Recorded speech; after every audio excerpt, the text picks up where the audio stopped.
We don't tell the right stories. Or when we do, we tell them wrong. We focus on the wrong parts. Like there's a story we like to tell ourselves about life. In the story, we will grow up, go to college, have a career, get married, have a family, grow old, and when, after a very long life, it is time to get our affairs in order, life will let us know.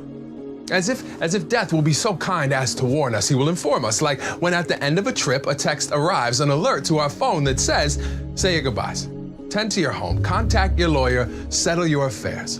We believe that story to be true until we are blindsided by heartbreak that seems so unfair. Beneath so much debt, it is a struggle just to get air. Everything was fine, and then out of nowhere, the phone rings. A siren wails. We crash straight into a doctor's chair. As the hair on our neck stands up, we stand up unprepared as she pulls the air from our lungs so we can't speak. We listen as she says the words, critical condition, terminal, hit and run. It's in his lungs. You are dying, and there is nothing to be done. And when we tell the story of life insurance, that's the story we tell. We focus on death, the tragedy, the sadness, but that's telling it wrong. And I'm not saying there isn't pain or heartache or sacrifice. Of course there is. That's life. I mean, those things happen for the same reasons tooth fairies and sunsets and great wine and grandchildren happen. And that's life. It's not that the tragedy isn't there. It's that it isn't all that's there. I mean, there's so much more. I mean, in all this hopelessness, hope is. But to see it, we have to shift our focus.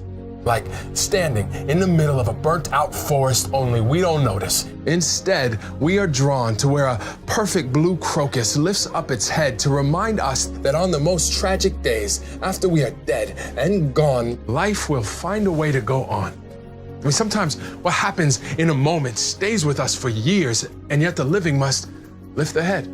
Persevere. That is why at some point in the middle of all those tears, a laugh and a memory finds its way out. And when it is needed most, a check appears with a memo line that may as well read, despite the fact that my body is no longer here, I still am. My love lives. Even though I don't, my presence will be present. Even though my body won't. As sure as death is part of life, life is also part of death. So when your last exhale will wait no more, your loved ones will pick it up from the bottom of your lungs, place it lovingly onto their own, and complete your breath. The heart can stop beating, even as it refuses to. The body can stand tall, even as it is laid to rest. But it will, only if you choose to ensure that a check will check on them on your behalf for years after you've left, because the answer is no. When the question is, are you interested in preparing for your death? But when the question is, do you want to take care of your family?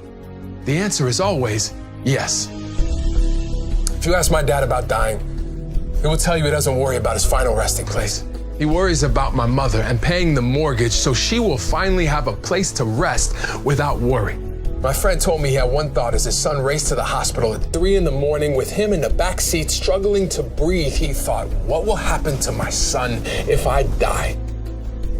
I mean, that's life. He told me later. He said, that's how it works. Real love means it happens to you both. We don't buy car insurance for when we get hit.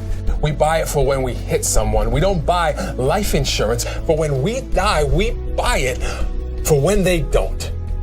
We buy it because when we love someone, we want to protect them from any added despair, any hardships that can be spared, to experience the happiest moments, even when we won't be able to experience them beside them. And it gives us comfort to know if we aren't able to have those moments, we can provide them.